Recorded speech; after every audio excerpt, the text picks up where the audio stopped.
So thank you so much for having me. It's an honor to be with you all. I was in Berlin last week.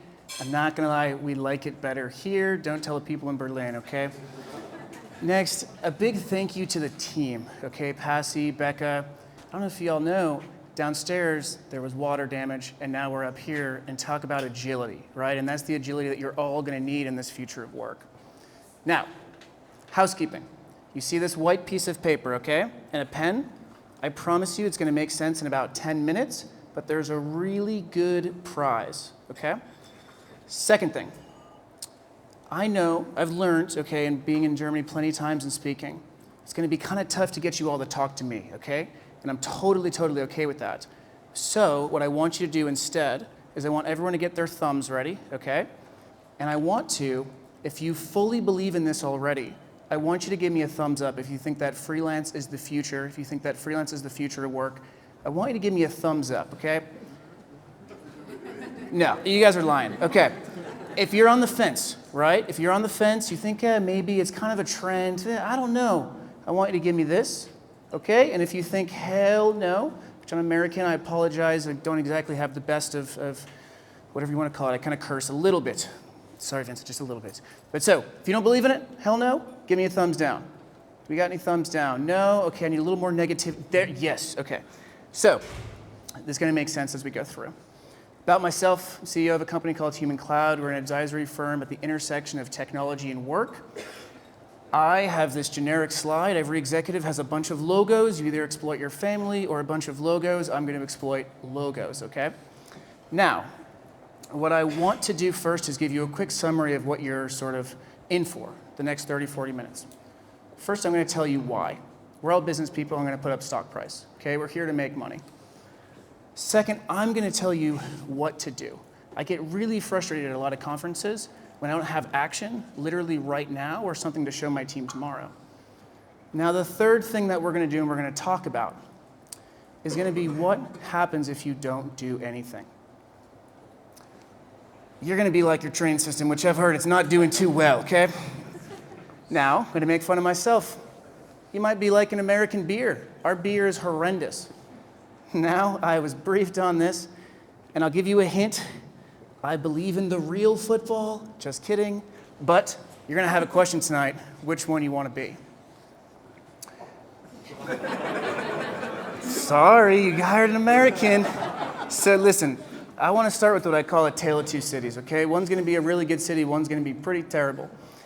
And I'm going to start with a friend named Nuri. He leads Microsoft's freelance strategy, especially related to customer experience. I think from a win perspective, I can proudly say that I've been working, as I said, in Microsoft like 21 years almost.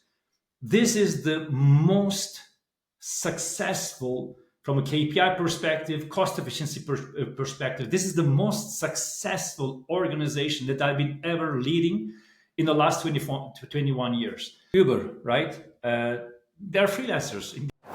So, I can't say I have 21 years. I apologize. I'm 31. I am married. I have a mortgage. It's scary as hell. But I'm going to tell you about my experience. I have been so fortunate to be in this freelance space since 2012. And you're gonna see, I'm gonna give you a little bit more of a story, but in relation to Microsoft. In 2016, Microsoft came calling. I was in Silicon Valley, I was living in a living room, and I thought I had the best life ever. Cutting edge startups, Silicon Valley, loved it. Microsoft said, hey, how about you think about working for us? I said, hell no, you're not Google, you're not startups, boring. But they said, we actually have two things. One, we have the ability to change the world. Okay, and I didn't really know what that meant. I was thinking Silicon Valley. But all of you sitting at a large company, 92% of the global economy goes through you. Okay, so while it's fun to build a social app and do startups, you are gonna be the ones that actually change the world. That got me. Second, I had an unlimited budget for freelancers. And what we did was in under a year, we went from ideation to designing to scaling an enterprise product that got 11 customers in under a year. Then I learned a little bit too fast. But so here's just a brief of the press. Now, I'm gonna show you if you don't embrace freelance, what's gonna happen. I'm gonna give you my Airbnb sort of score. It's terrible, okay? And I'm really ashamed of it, and don't tell my wife. But so, quick little story. In May, I had a bachelor party. The house was really clean. It was very, very clean. I left the dog bowl. The guy was pissed, and I got this really, really bad review. Now, I'm not the only one. We've all probably gotten bad reviews and thought nothing of it. Then this summer rolls around. I'm trying to get my family to move where I want to move, my hometown, and I'm trying to book an Airbnb. I get rejected 6 times, okay, 6 times. And finally someone said, it's because of your negative reviews. Now the reason I bring this up is because every single person in this room, whether you're leading a working team, you're leading HR, you're leading procurement, your talent strategy is gonna look a lot more like Airbnb than it does traditional HR. Now, and I wanna make sure this is clear, clients and hiring managers, Vincent, I'm servicing it, but you probably have a score. Whether it's digitized or the freelancer talking about it, clients and hiring managers, you also have a score. But here's why I bring this up, okay? You have the white piece of paper in front of you.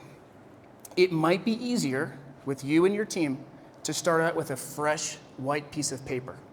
And what I want you to do over the next 30 minutes is I want you to write down some things that just don't make sense, okay? Because we've been doing things the same way for 70 to 150 years. And I'm sorry, if you think a paper resume makes sense, it doesn't. If you think multiple lines of interviews make sense, it doesn't. And so I want you to write down as we go things about HR that just doesn't make sense. And tomorrow, you're gonna give that to your team or your boss. Now, I'm gonna give you the why behind the data. Now, Germans, you guys are very, very detailed, which is why I don't know why your trains aren't working, but we'll talk about that later. So you're very detailed, right? You're gonna grill into everything. You're gonna get a lot of data over the next 30 minutes, but deeper than the data is directionally why this is happening. Because I don't care what stat you give me. I can tell you stats like 90% of leaders, enterprise leaders, need to have a freelance strategy. Is it right? It's directionally right. I can tell you that over half of the US workforce will be freelancers in the next 3 years. Is it right? Actually, yes, that one's right and understated. But so I want to give you the why. My first experience freelancing, I was in college, couldn't get a full-time job because I had a college scholarship. So instead, I went business to business to business and just said, hey, I can give you outcomes. I ended up doing like competitive analysis, things with finance because I was a finance and accounting major. I thought that was a side gig. And lots of your kids right now, by the way, are doing this side gig as we speak. Actually between 40 and 67%, but like I said, data. But so, I thought it was a side gig. I then started at a Big Four. I realized in 2 weeks, I was not gonna make it, and this was not gonna work for me. Not because I was this young millennial that didn't want a job or a boss. No, I really wanted a boss, to be honest. But I knew I wasn't gonna make an impact.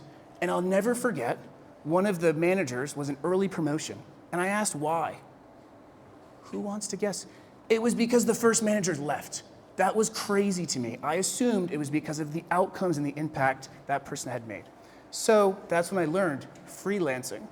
You're gonna hear me say this a lot. For A players, makes more sense. And not just freelancing, but hiring freelancers. Second experience, Silicon Valley. I know this as an individual makes sense, right? But I'm lying to everybody if I'm being honest. I'm lying to my parents. I'm lying to my girlfriend at the time. I do not say the word freelance. I am as embarrassed as could be, which is why I went to Silicon Valley. I worked at an early startup doing software development 100% remote. We're doing 2 to 10 million software builds. That's when I learned the power of a platform. Last, Microsoft. I go back to this 92%. It was awesome being a freelancer. It was awesome working at startups, but making a global impact and seeing what the freelance workforces could do for that blew my mind. It made me realize, okay, I'm not too embarrassed. I'll actually let my Microsoft role be freelance PM. Now, what I didn't expect was what the hell happened the last 4 years. Obviously COVID, right? We all know about COVID. What about all this technology? LLMs, Gen AI, you name it. Our book was written technically in 2019. We had an early deep learning guy. We thought we were done with AI. We thought that was it. Now we have this. But the reality of where we sit today, and you're gonna hear me over and over and over it, companies, individuals have chosen this And this is now an industry. So you can't get away from this. Now, what's going to happen whether you like to or not? So, I'm going to bring up 4 things, right, that I have a feeling you all are going to challenge me on, and I hope you do. First thing is that what I'm telling you is absolutely not US-centric. I sound American, I get it. I've cursed a little bit, I get it. I've made fun of people, I get it. But this industry has brought me every single place on the globe. I lived in Singapore for a while. I pretty much live on a plane now. And what I do want to say, which, anyone here coming from Paris? There's a couple. This thing is like incredible, right? That is the greatest thing ever invented. Maybe it was by a freelancer, I don't know. But what I do want to tell you Germans, okay, I had this prepared, is that you guys are pretty terrifying. I've spoken on many different stages, right? Very little laughs, okay, very little laughs. I have a German mom, so I should not be used to it, but I'm not. But what I want you to know is that you're not even close to as terrifying as Saudi Arabia. And you'll find freelancers on every single continent, especially right now in the Middle East. So, let me give you some data. Globally, you are number 4. Europe, you're number 2 when we talk about maturity. When we talk about growth, all developed nations were not doing too well. But when you look at Eastern Europe, Asia, and LATAM, really, really, really high growth. Next, there's 3 things I want to show you. The talent shortage. You hear it everywhere, at every conference, every economist. I consider it just so boring because to me it's common sense. People don't want to work in a full-time job anymore. Your kids, 67% of them don't want a full-time job. They might want it today, but tomorrow they don't. They want the flexibility. But so there's a couple data points I want to point out. The first is this talent shortage. You're down by 8 million, right? And I bet you it's even more than that. Second thing is, and this comes from Malt, 2/3 of freelancers are confident all across Europe. 90% do not plan to get a full-time job. So I'm here to tell you, if you think there's a permanent workforce, it's now cute and niche, not freelance. Next, this is real, real, real work, okay? This is not just marketing. This is not just building websites. And I didn't plan this part of the speech, but the doors on that bathroom are intense. That is real, real work, but so is freelance, okay? And I'm gonna give you a reason to kind of trust me with this. This is my bookshelf, okay? I hold a couple things really true. First is Lee Kuan Yew, that's my hometown. But what I really want you to look at is up here. It's the tractor, the greatest invention ever. I think literally there's only been 3 good inventions: fire, computation, and the tractor. And so I want you to know that I also look at this industry and goes, where's the real work, right? This is not just marketing. And let me give you some examples, okay? So one of my favorite projects, one of the largest motorcycle manufacturers in the world, they needed to create an app to have a rider experience. So imagine you and I, right? We're riding our motorcycles.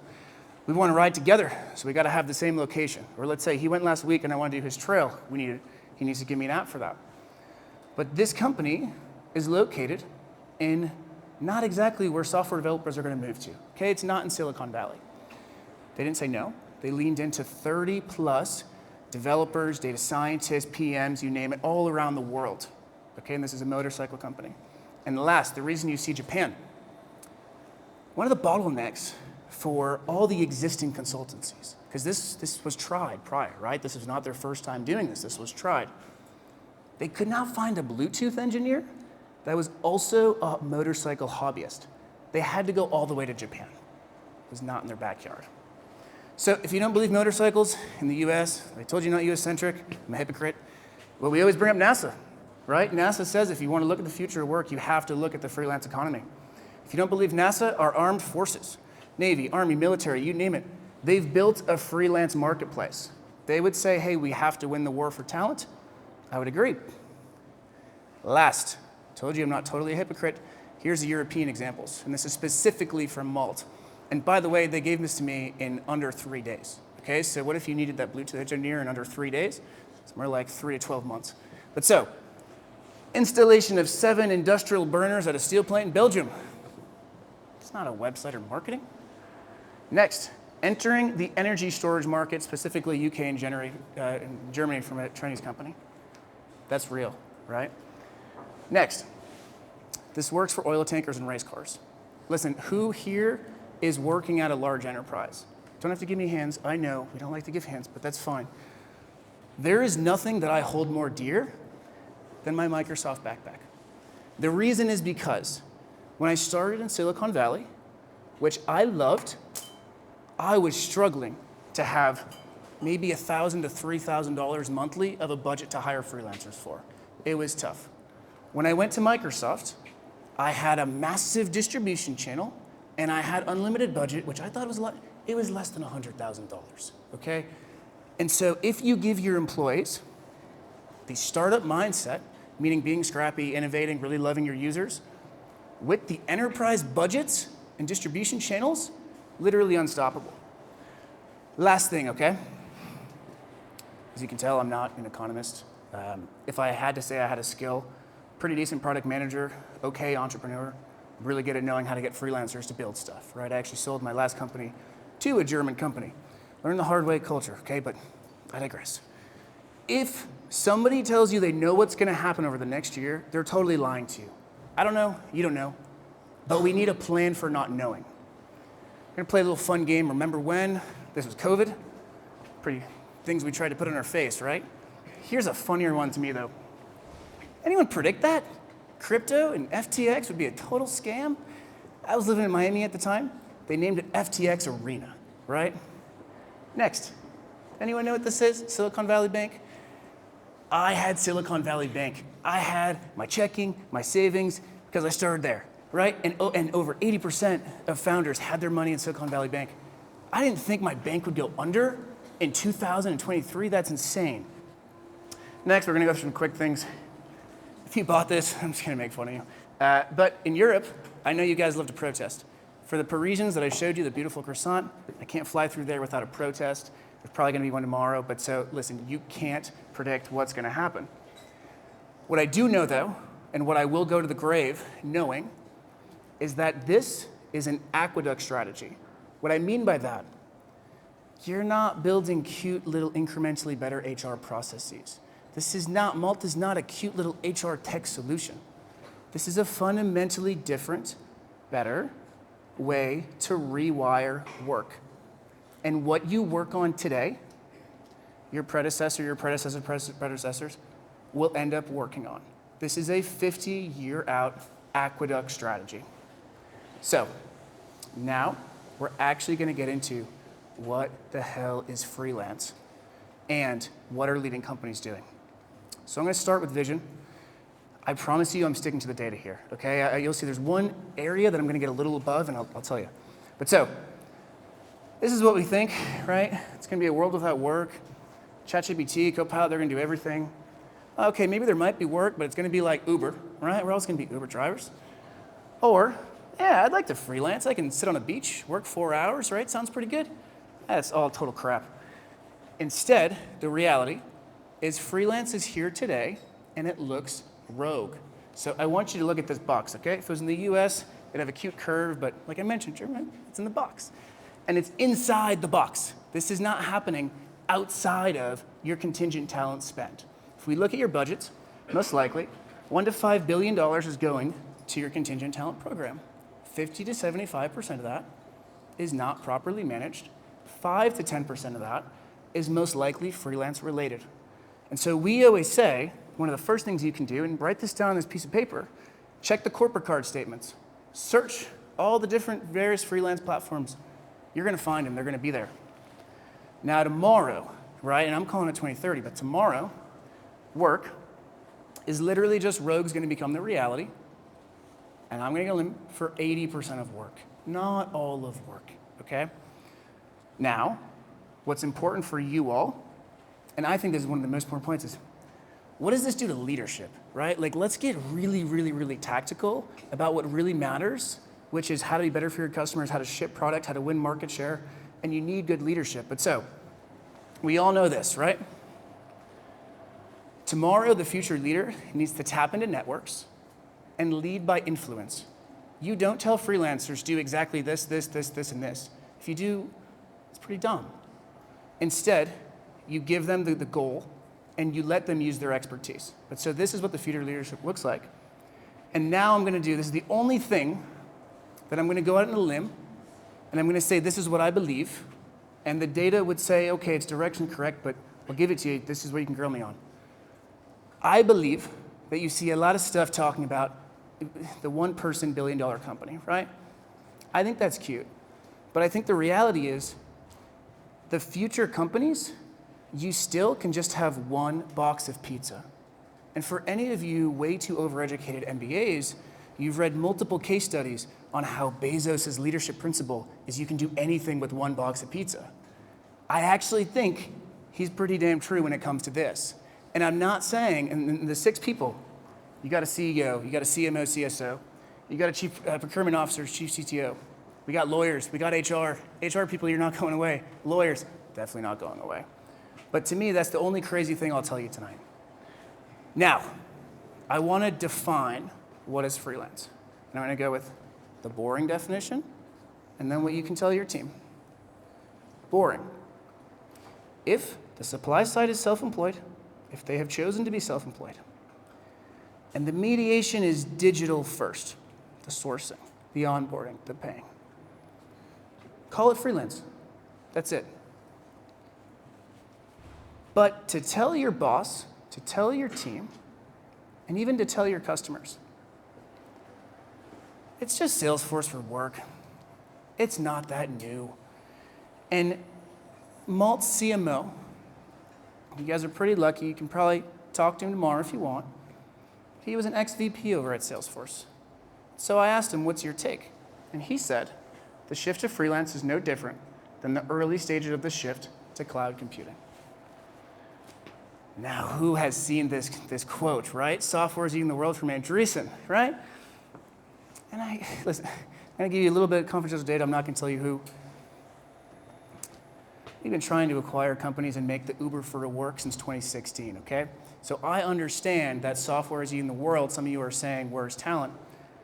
I think if Andreessen were to update, he would say work is going to put up a hell of a fight.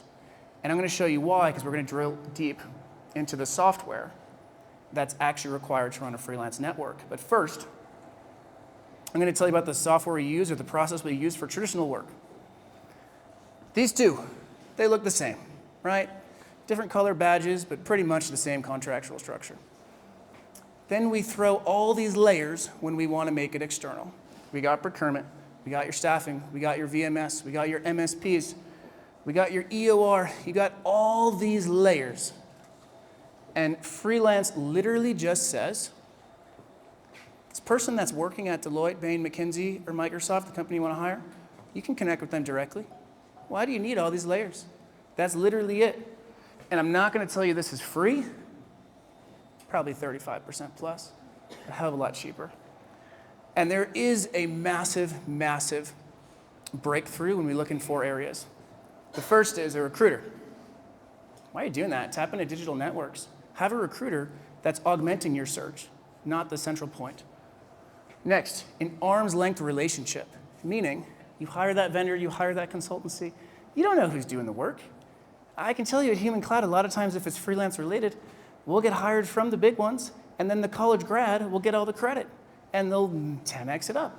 But so you don't know who's doing the work. With freelance, you do. Paper resume, like I said, makes no sense. Why are we doing that? And excess slack and margins. And here's where we're going to start to get kind of boring, to be honest. But maybe you want to write this down. Feel free to take pictures, too. Malt will have this. But so, speed, right? These are the quick things. Procurement for NASA went from 9 to 12 months to 3 to 4 weeks. UST reduced their project timelines. And UST is a large IT transformation consultancy. Reduced their project timelines by up to 50%. And the industry average is 3 to 5 days to find talent, but it can happen literally in minutes if you already have your talent pools built. Next, cost. NASA publicly said 80% cost savings, which is nuts because most of these companies will never, ever, ever, ever tell you that they're saving money, let alone on freelancers. So if NASA's saying 80, I know all you out there, you're going to save between 30 and 90%. UST said 60 to 70, and industry averages are between 30 and 60, but at times it actually looks like 90. It's a little more complicated. Now, quality. I'm going to go back to NASA's data. I mean, astronauts, come on. 92% met or went above expectations. That's consistent across all freelance engagements. Now, I want to tell you about how to think strategically. I want to skip there. We had a client that we needed to get their website built for them. And it was very challenging because it required a lot of advanced geometry. Like a PhD in mathematics was required to put this website together. And it needed an understanding of a very specific library in some Java framework. We didn't have the expertise on the team. Like, no one on the team knew how to do that. And we couldn't find a single person that knew both those things. But what we were able to do was we were able to find a freelancer that had the advanced geometry skills. They were able to put together the mathematics and explain how that all needs to be put together. And we were able to find another freelancer, not to do the coding, or not to do like the front-end development work, but to coach our team on how to do the front-end development work. And so by putting those two pieces together, we were able to actually, deliver the project. And my favorite, I think, what was it, like $2 million worth of revenue was saved because of that, like 3-week effort. And so, yeah, that was a really heartwarming win for me, just because of how well orchestrated that project turned out to be because of freelancers. So, okay, $2 million in 3 weeks, right? Now extrapolate that to your workloads, your workforces, your pipelines. Now, I want to give you the framework that we see leading companies use. We call it a 3-horizon framework. Horizon 1 is literally taking the transactional contingent talent spend and just replacing apples to apples. Horizon 2 is being strategic, is planning for this. Timing-wise, couldn't have picked a better time. Tomorrow, make sure this is in all of your leadership presentations. Now, companies that excel in this. Unilever has an open to you community. Salesforce has a culture in a box process for their freelancers. J&J has a freelancer portal. And Airbus, this is where I'm going to really, really, really hit on my Americans. I cannot wait for Airbus to take over Boeing, okay? This is getting recorded, so I'm probably in a lot of trouble, but I cannot wait. And one of the reasons they're doing it is because they built up a talent pool of F1 designers so that when and CAD designers, so that when their sales team, say, has Emiratis coming, they can get a custom demo in under a week. Incredible. Now, Horizon 3, this is disruptive. This is you're creating brand new business models, brand new product lines, brand new service lines because of freelance. Microsoft, they have over 900 freelancers handling customer experience from end to end because freelancers are more incented to do a better job when it's their business. UST, like we mentioned, you saw the video, they're putting freelancers on their client work. That's a whole new service line because of freelancers. And this last one, Intuit TurboTax Live. I have a feeling doing taxes here is a little bit easier, but in the US, basically this is what happens. All these rules, super subjective. Once a year, you have to tell the government, this is how much I'm going to pay, and there's a chance the government comes back and says, you were wrong, pay us all this money. People are very, it's one of the most frustrating experiences ever. But TurboTax realized, they're one of the leading online software tax accounting portals. They realized that they could put a CPA freelancer, an accounting freelancer, in their service in under 30 seconds. And the results, like I mentioned, let's look at some stocks. Happened here, bam. Obviously a little COVID hit, but bam. And here's if you want to just take another quote from Mina here in France. Freelancers unlock the exploration of new ideas and the assessment of their feasibility before committing to full-scale programs. There's another quick story I'll use, one of the leading global financial players. They have their innovation team do it for 6 to 12 months. They have a freelancer bench waiting to do the opportunity analysis to see if the company as a whole will fund it. Now, we're getting towards the end, don't you worry, and it's going to be a little more exciting. We're going to hit on what if you don't, okay? What if you just totally ignore what I'm talking about? You don't write down anything, what's going to happen to you? American, we like to exaggerate, we're pretty extreme, right? You're gonna become Blockbuster. And I actually feel pretty confident about that. And there's 3 reasons I wanna call out. Up here, you're not gonna ship on time, I'll get deeper into that. Second, you're gonna have horrible acquisitions and it's only gonna get worse. What I mean by that is one of the biggest use cases we see for freelance adoption is when large companies acquire and the new companies say, why are you taking away the way that I drive talent, the way that I access talent? Why are you taking that away? And as any founder, entrepreneur knows, what they're gonna say in about 6 months is crickets, because they're gonna invest for 2 to 5 years. They're gonna get their stock, they're gonna leave. And so if you're not enabling your acquisitions to be able to do what they've been doing, which is accessing a freelance workforce, have fun with your acquisitions. And the way that example I use, from Microsoft, we learned pretty hard, Skype versus LinkedIn. Skype, we said, hey, be like us. And obviously didn't work, we're all using Zoom and Gmeet, you name it. But LinkedIn, we said, do what you keep doing, right? And obviously that went pretty well. Now the last thing, I'm gonna get a little deeper into this, but A players, like I mentioned, are choosing freelance or hiring freelancers. I'm not saying that A players are only freelancers, okay? They're freelancers or they're hiring freelancers because most of them, they just want impact, and freelancers are a quicker and better way to drive that impact. So remember that. But so here, I want to show you some quick, and it's funny. In a lot of the leadership memos right now, going across and saying, hey, we need $1 million to pilot a freelance program, this slide keeps getting used, and I find it so boring. But basically what it says is, if you're not shipping 6 months up until you're supposed to, you're gonna have a 50% loss in revenue and a 12% loss in share price. Like I said, to me it's boring, but there's the data to tell your teams. This to me is the exciting one. Now, cloud computing, I'm so jealous because they were to actually build up billion-dollar companies with only 13 people, right? If you look at Instagram, 13 people, billion-dollar companies. And I'm like, when's our space gonna do it? They're doing it now. And there's 3 examples of startups that I wanna highlight and 3 themes of what they do. The first is they go where the geographic puck is. So they might be sitting here in Germany, they might be in Berlin, and they're looking at the Airbnb economic trends and they're saying, Southeast Asia, LATAM, booming industries, we don't have to actually go there. We simply have to make sure that we have freelancers there for a localized experience. So they're able to scale up in totally different geographies because of freelancers. Second, they scale up no different than the computational cloud, meaning they don't have fixed full-time assets on their books. When it's seasonal, when the market goes like this, they're able to adjust. And then when they find that hook, right, they find that product market fit, they scale their freelancers with it. Now, I'm gonna give you a quick story about with Human Cloud. Our content team is just 100% freelancers. And to be honest, I don't know if we have 10 or 1,000, and we don't care because the outcomes of what we need scale up elastically with what the market gives us. Last thing is they can be both specialized and broad.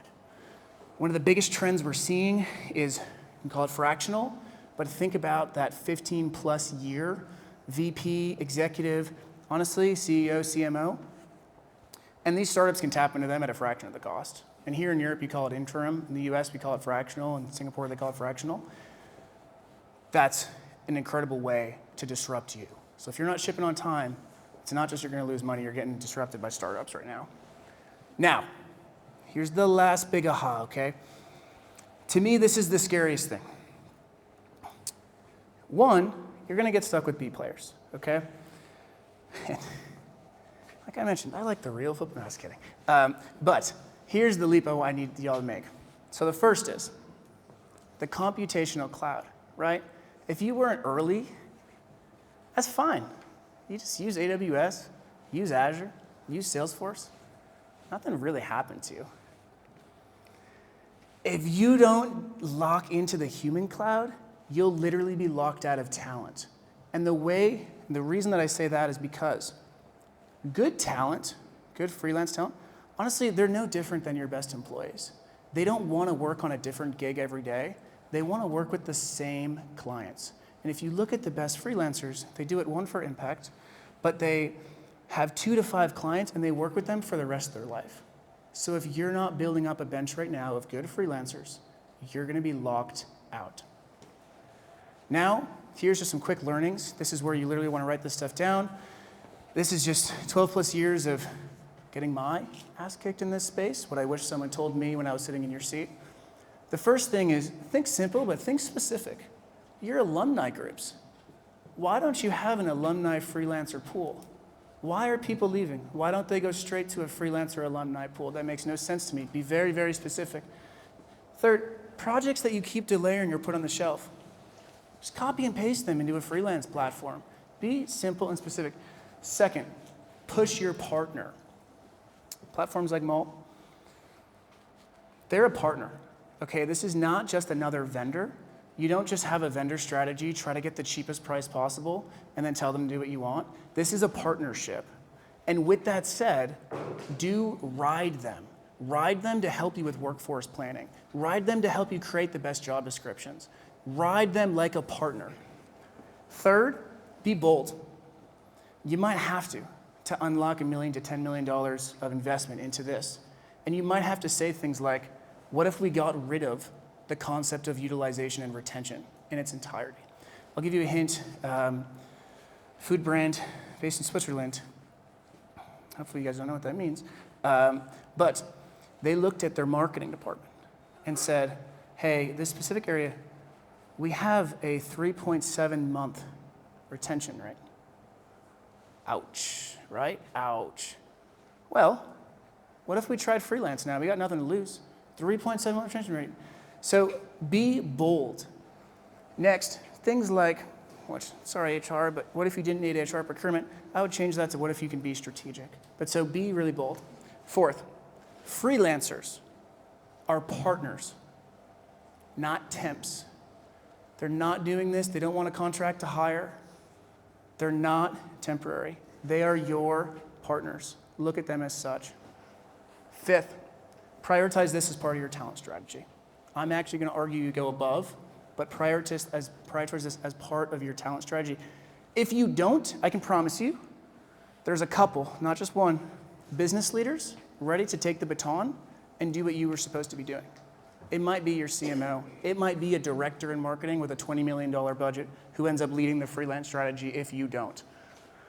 Next, evolve from project to program to planning.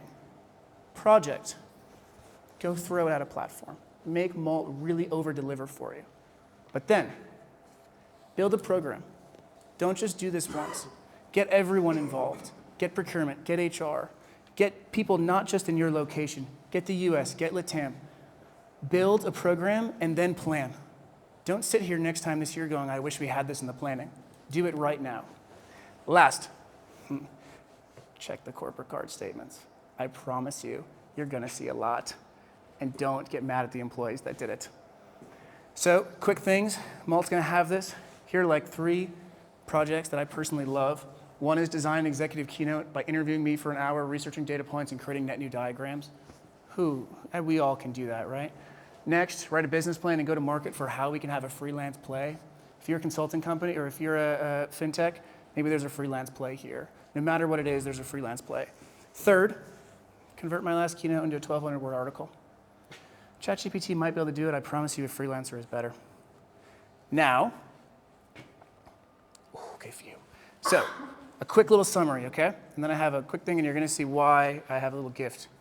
So, why? You need the A players, right? Pretty simple. What to do? Invest in this strategically. Partner, right? What not to do? Don't become Blockbuster. And I have a question for y'all. Choice is yours. You want to be this? Or you want to be this? All right, thank you, y'all. Oh, I did forget. Who wrote down? Who do we got? What do we got for a write down?